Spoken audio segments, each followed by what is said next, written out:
Region warned to brace for a possible major outbreak of dengue fever. And in sport, organizers of Sol Rally Barbados reporting increased competitors for this year's event. I'm Nicole Best, and this is the Caribbean in 10 for Friday, May 11th. I'll be back with the details after the break. Transfer the batter into the pan and lightly smooth out the top, then sprinkle with 1/4 cup of sliced almonds. Now bake at 350 degrees Fahrenheit for 30 minutes or until it's golden brown and the top feels firm. Oh, the smell of baked almonds is so nice. Okay, and we're gonna finish this up. So you wanna let it cool in the pan for about 10 minutes.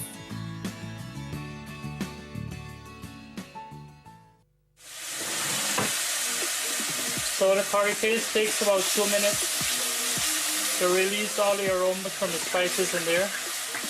And once that will release, then you're gonna add your fish or whatever you're currying.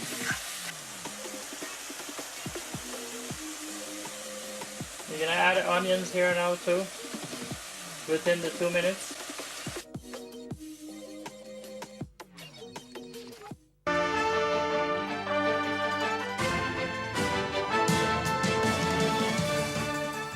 The Caribbean Public Health Agency, CARPHA, is warning the region's residents to gear up for the possibility of a major outbreak of dengue fever this year. It says the outbreak is possible because preconditions of abundant mosquito vector levels still exist, and increased levels of dengue are being reported in Latin America and elsewhere.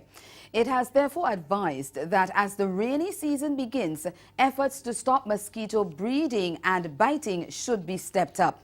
Dr. James Hospitalis, Executive Director of the region's premier health agency, said the dengue virus has been increasing in frequency over the past 30 years, and reports from Latin America show marked increase cases in recent months, and he warns that the Caribbean can expect it soon.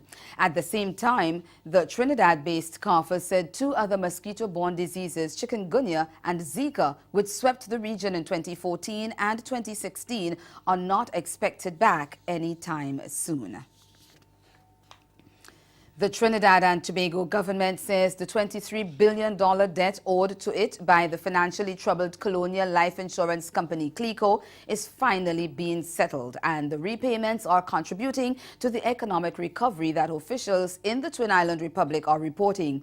Presenting the mid-year economic review to Parliament yesterday, Finance Minister Combe Imbert said the government has recovered $3.8 billion TT dollars in cash so far from CLICO since September 2015, and Lands and Tobago valued at $186 million TT dollars for the site of the proposed Sandals Resort.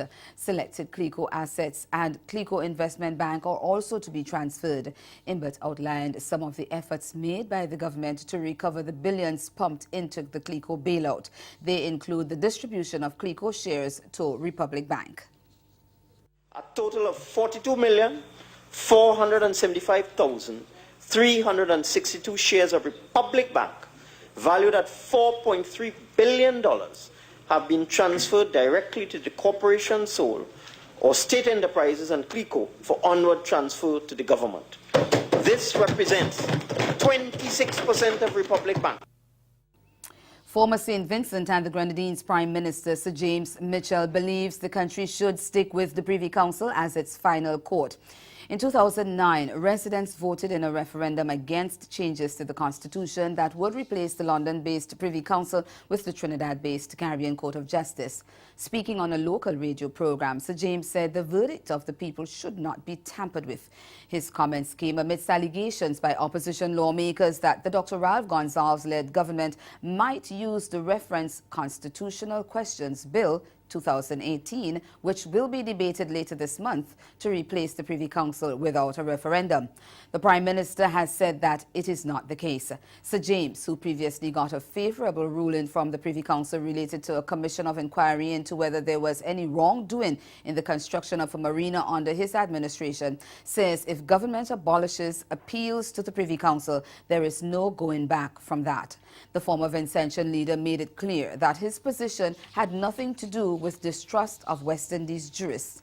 Sir James said the region had the talent and the ability, but he urged the New Democratic Party, which he founded, to maintain an objection to any move to abolish the Privy Council to go to the CCJ. Do stay with us. Your Midday Sport is next.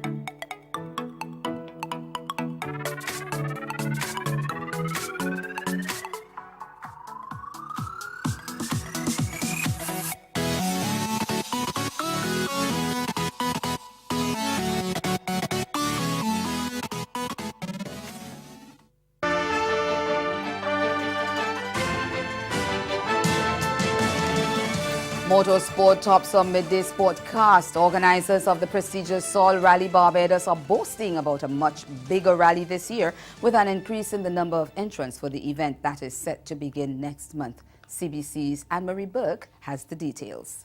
Provisional entries to date are anything to go by. Sol Rally Barbados 2018 is shaping up to be quite a competitive event. We have 93 crews this year. We have participants from 13 different countries, including host nation Barbados. We have more than 40 overseas crews for the 4th consecutive year of the event.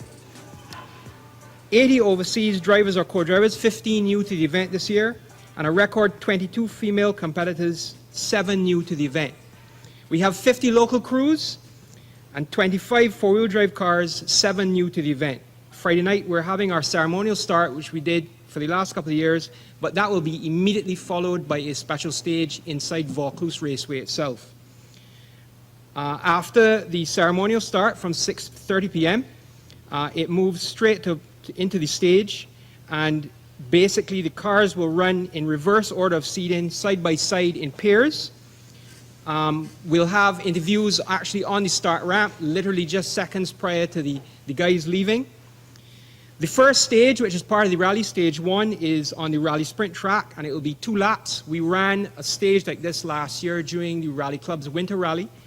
It's 5.8 kilometers, so it really is a meaty start to the rally this year. T20 captain Carlos Brathwaite says he will continue to wait patiently for his opportunity, despite not getting to play a single match in the Indian Premier League this season for Sunrisers Hyderabad. With just 4 matches left in their preliminary campaign, Sunrisers top the standings on 16 points, with just 2 defeats in their 10 outings. Brathwaite has been unable to force his way into the 11, but he says his focus was on keeping himself ready for when the opportunity presented itself. He played just 2 matches last season before being released and was subsequently picked up by Sunrisers for $314,640 in last January's draft.